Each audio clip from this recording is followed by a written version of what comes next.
Hello everyone, competitive exams కి prepare అవుతున్న మన బ్యాచ్ అందరికి ఈ రోజు నేను గౌతమ బుద్ధ గురించి, బుద్ధిజం గురించి, బుద్ధిస్ట్ కౌన్సిల్స్ గురించి ఎగ్జామ్ పాయింట్ ఆఫ్ వ్యూ లో యూజ్ అయ్యేలా చెప్తాను. క్లియర్ గా నోట్ చేసుకోండి. గౌతమ బుద్ధ, ఈయన అసలు పేరు సిద్ధార్థ గౌతమ. 2500 ఇయర్స్ బ్యాక్ అంటే 563 BC లో లుంబినీలో పుట్టాడు. అది ఇప్పుడు నేపాల్లో ఉంది. కపిలావస్తులో శాక్య కులంలో రాజకుమారుల్లా పుట్టాడు.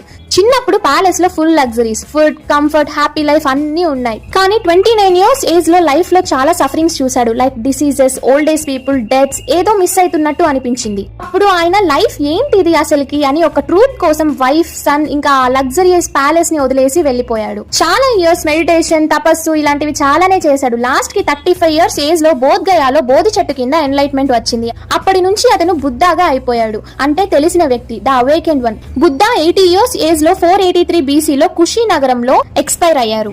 ఇప్పుడు మనం బుద్ధిజం గురించి మాట్లాడుకుందాం. బుద్ధిజం అంటే అందరూ ఒక రిలీజియన్ అనుకుంటారు, కానీ కాదు.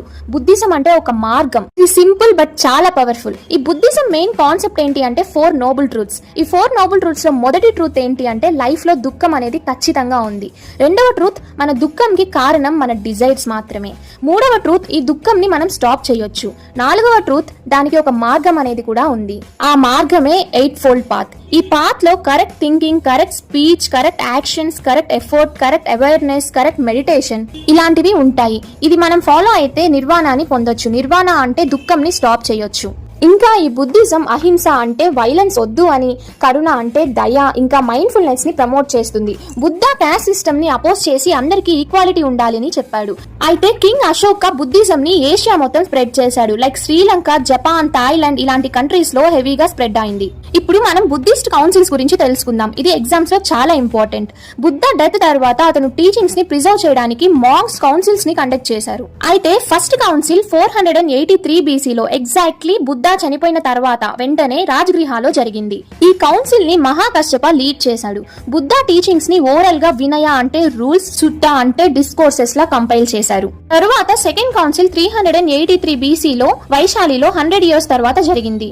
బుద్ధిస్ట్ మాంక్స్ రూల్స్ గురించి డిస్కస్ చేసి క్లారిఫికేషన్స్ ఇచ్చారు ఈ కౌన్సిల్ లో. ఆ తర్వాత థర్డ్ కౌన్సిల్ 250 BC లో అశోక టైంలో పాటలిపుత్రలో జరిగింది. మొగలిపుట్ట తిస్సా లీడ్ చేశారు. బుద్ధిజం ని ప్యూరిఫై చేసి అభిధామ పీఠికను యాడ్ చేశారు. ఆ తర్వాత ఫోర్త్ కౌన్సిల్ 1st సెంచరీలో కాశ్మీర్ లో కనిష్కా టైంలో జరిగింది. వాసుమిత్ర దీన్ని లీడ్ చేశారు. స్క్రిప్చర్స్ ని రాసి మహాయాన బుద్ధిజం ని ప్రమోట్ చేశారు. సో ఇలాగా ఈ కౌన్సిల్స్ వల్ల బుద్ధ టీచింగ్ సేఫ్ అయ్యాయి, ఇంకా స్ప్రెడ్ అయ్యాయి. సో ఇది బుద్ధిజం గురించి బ్రీఫ్ గా ఎగ్జామ్ పాయింట్ ఆఫ్ వ్యూ లో మనకి యూజ్ అయ్యేలా నేను చెప్పాను. వీడియో నచ్చితే లైక్ చేయండి. ఇంకా ఇలాంటి మోర్ ఇన్ఫర్మేషన్ కోసం ఛానల్ ని సబ్స్క్రైబ్ చేసుకోండి. See you all, by.